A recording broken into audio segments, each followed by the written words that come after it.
Round 5. So now we're 4-0. We're pretty much locked for top 8, but it's not guaranteed. And we play against our arch nemesis, Reader Rabbit, Reid Duke. I am 0-X before this game, lifetime against Reid Duke on Magic Online and Vintage. Every time I play against Reid Duke, he's not streaming, he's recording a Channel Fireball video. It goes up, and everyone's like, oh, I saw you in the Channel Fireball video. I saw you playing against Reid Duke. And I was like, yeah, I was there. He crushed me. It's awful. Stop tagging me. But here we can maybe have a chance to exact some revenge. So, Reid, most likely on his style of PO Storm. It's more of a Wheel of Fortune, defense grid, kind of an all-in PO Storm list. And let's see what our first hand is. Our first hand is a library, multiple mana. I definitely keep this hand.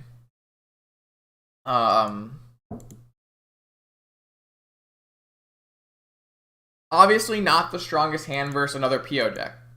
We don't have a Force of Will. But I don't think you're supposed to mulligan to a Force of Will. Your hand either needs to be explosive as well, or have a Force of Will. And this hand does qualify as explosive. Obviously, it's a library hand, but having both Sapphire and Jet, it does qualify as one of the more explosive hands. Another Moxen off the top is a turn 1 PO for 3. So, and a turn 1 PO for 3 with blue mana so that we can continue chaining POs. Unfortunately for us, Reid Duke has 5 restricted. Well, it's not restricted. They got 5 Moxen and a PO, so we die. Reid, after the PO, goes to Probus, and I concede to not show him what we're playing. Now, it's likely they know what we're playing because this is the only thing we play. But it's still worth it. I don't ever see a game where our opponent POs for 5 on turn 1 and we're going to win. So I concede this game. Game 2. Game 2, we're on the play now. We know we know Reid is playing PO. We have a Force of Will hand, a Sapphire, a Lotus, a PO. Not a bad hand. Not a great. I don't actually think this is a great hand. I think this is a good hand. We're definitely going to keep, though. A Force of Wills are very important in the matchup, and we have a Sapphire, which is one of the best Moxen is the best Moxen, really. Lotus isn't actually the best card in PO, but it obviously does some very broken things. Depending on your opening hand, a lot of the time, I like Sapphire over Lotus. Here we get a nice, interesting PO. We have a Mentor, which we can cast with our Lotus, but then we're locked out, have a Ruby and a Lavinia. Or we can crack our Lotus, lock out our Mentor, and cast Lavinia. And I assume Lavinia is gotta be just completely nuts against whatever Reid's doing. So, I decide to keep the Lavinia, and I go land Lotus Lavinia. With Force backup, to be fair. And that should hold off Reid for long enough, I hope, for us to draw a white source and be able to cast our Mentor. Let's see if that actually pans out. Ponder go. Ruby hit you with 2. Underground Sea. Merchant Scroll. I let this Merchant Scroll resolve.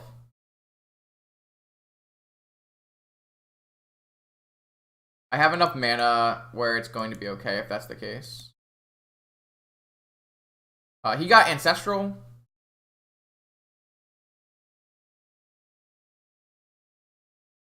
I let Ancestral resolve. I don't care. Not a big deal. This Force of Will is to protect me, not combat him from drawing cards.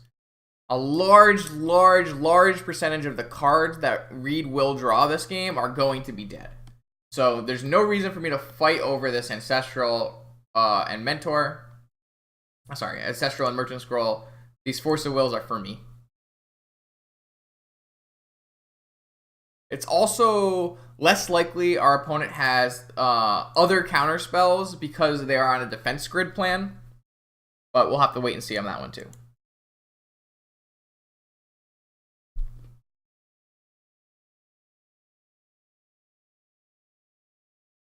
Our first new card after our Ponder is a white source, which is obviously the nuts.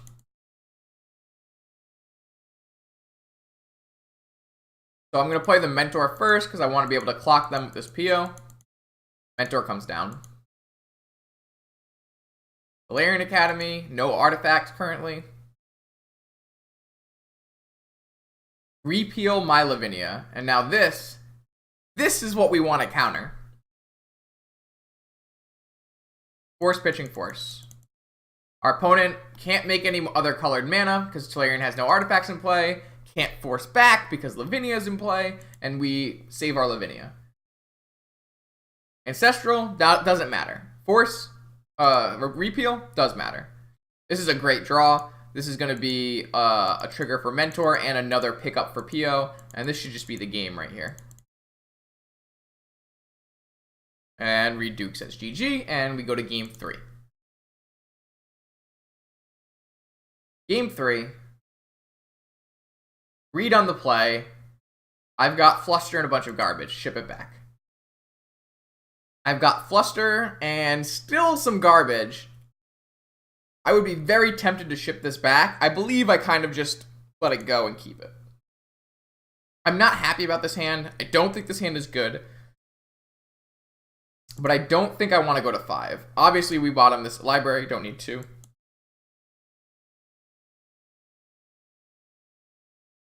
How does library actually work with 2? Anyone explain that to me? I've never actually had 2 libraries in play. Reid gets to see our hand. We get sweet F6 value.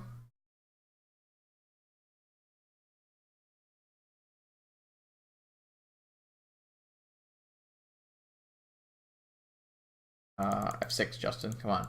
Island go. Good sign for us. Jet, great draw. It should stack. I've never had 2 libraries in play, so I'm not sure. So actually, this is a pretty big decision. I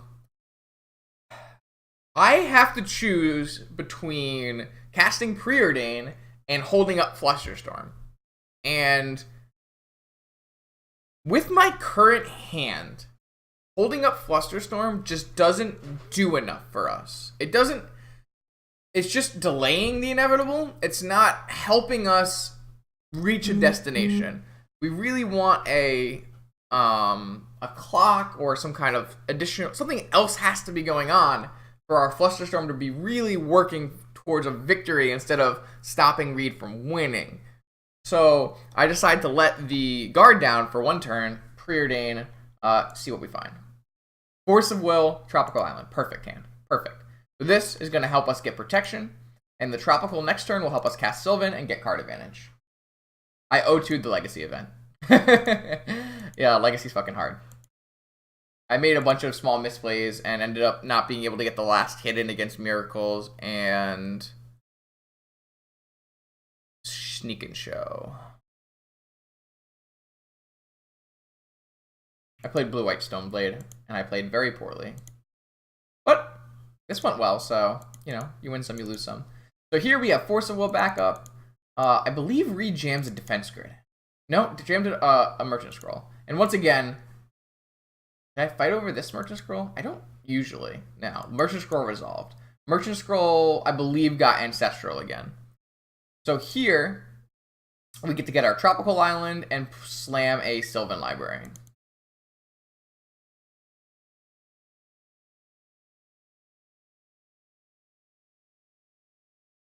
So Reid plays Opal, which doesn't net mana, so chooses to not play Ancestral into Flusterstorm.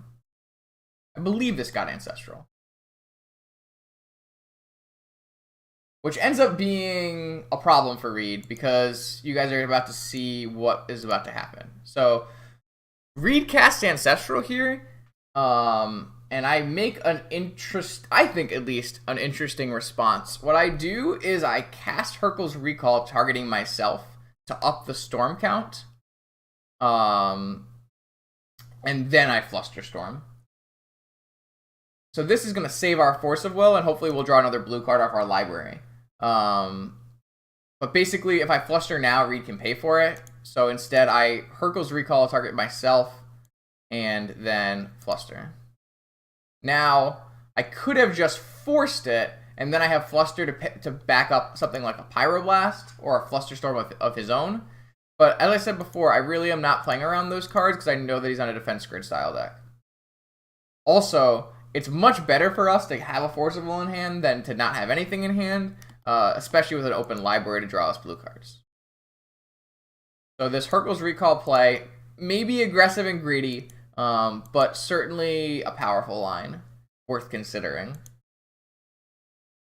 We get to go to our draw step. Library draws a blue card.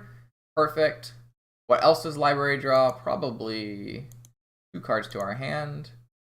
I don't take the Time Walk to my hand because I know I'm not going to cast it this turn and I don't really need it. So I just take these 2 cards. Oh, no, I take all the cards to my hand because our opponent's not threatening our life total. That's why. I get to make my land drop. I get to play Key and hold up Krakus, which probably doesn't do anything. But it's hard to tell exactly what Reid is going to be playing in his deck. So we put a Krakus in, I think, instead of an island at some point. We don't get to see sideboarding, huh, with this viewer? That's a little sad. So Reid cycles a repeal off his Opal, fine with us, and passes it back. We get to draw more cards, which we're very thankful for. Now that we have a Time Walk, we don't have to take 8 damage this turn. We also want to be a little wary of taking 8 damage. Taking 8 damage puts us to 4 and puts us in a really easy Tendrils range. 8's a little bit more difficult, but really also probably still going to die. So let's take a look at what's in our Sylvan library. I put the Ponder back, and I keep the Sapphire, go to 8. So with the Preordain, I think we keep the we keep the Merchant Scroll, no need for a Pond. Oh, we bought them both, actually. Interesting. We bought them both and find a PO, which is obviously nuts. I don't PO this turn because I don't really want to get countered. We want to go to the next turn and see if we can't find another Moxen. Oh, I could do that, huh? Interesting. A little late for that. I'm over it. But that's a good idea, Decamillo, for next time. I'm going to keep that in mind for next time. We see an Ancestral. Put 2 lands back because we're going to draw everything with Ancestral anyways. Ancestral, we get a land, we get a repeal. Oh, that gets Pyroblast, so we do find out that Reid is running Pyroblast, which we kind of assumed off of Volcanic. In response to Pyroblast, I cast PO. I don't really know why. Don't really need to, but I did. Pyroblast is going to resolve. There's really no reason to countering our draw spell. We only want to counter something that's winning them the game. So I cycle my Sapphire and then find a Lavinia, jam Lavinia, which is going to be quite good in making sure our opponent doesn't do anything silly.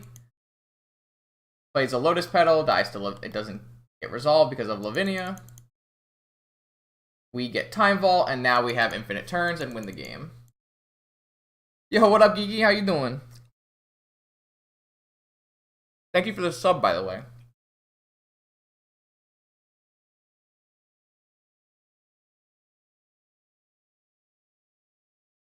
Reid casts Hercules Recall, but I have enough mana where I can activate it again. And with that, I am now 1-X lifetime against Reid. Finally picking up a win. So that's round 5. Now we're 5-0, and now we are locked for top 8. Round 6.